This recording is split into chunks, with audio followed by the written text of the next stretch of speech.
analyse du 26 février. Bon, on a notre tendance baissière qui continue. Maintenant, là, ici, on a notre interim high. Et sous ce niveau-là, bien sûr, notre point le plus bas, c'est notre swing low. Ensuite, si on remarque les niveaux surveillés, mais à partir de 88 530, c'est notre zone de résistance. Et sous ce niveau-là, on a notre zone de support avec le point le plus bas qu'on a eu aujourd'hui, 82 242. Donc, c'est les niveaux à surveiller par rapport à Bitcoin.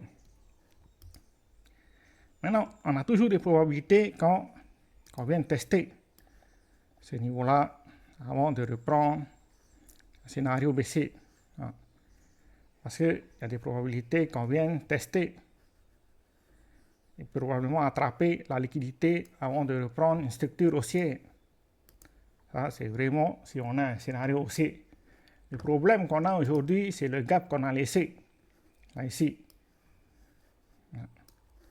Ce gap-là est très important. Il va falloir surveiller ce gap-là dans les jours à venir, c'est-à-dire la semaine prochaine.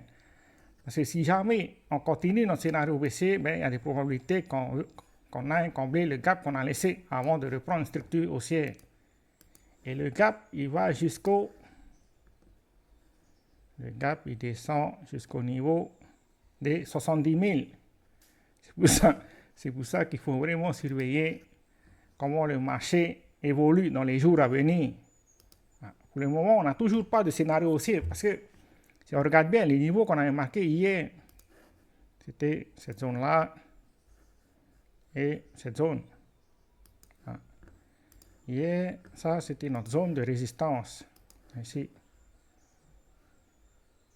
À peu près. Mais on peut voir que le marché n'a pas réussi à casser notre zone de résistance. Donc, ça veut dire qu'il n'y a pas de demande sur le marché. Alors, ça m'étonnerait qu'aujourd'hui, on arrive à casser cette zone. Si jamais on casse cette zone, ben, il faut surveiller la zone qu'on avait marquée hier. Parce qu'on peut voir qu'à plusieurs reprises, le marché a essayé de casser sans succès. Donc, c'est clairement une zone de résistance à ce niveau-là. C'est pour ça que pour le moment, on n'a toujours pas de scénario haussier à court et moyen terme, surtout avec les gaps qu'on a laissés sous le niveau actuel. Donc, il va falloir être prudent sur le marché, surtout pour ceux qui sont à long terme. Après, si on vient en détail, ben, on peut voir qu'il n'y a pas de demande sur le marché, parce que normalement, après une forte baisse, on devrait voir des volumes qui augmentent par rapport à des volumes verts.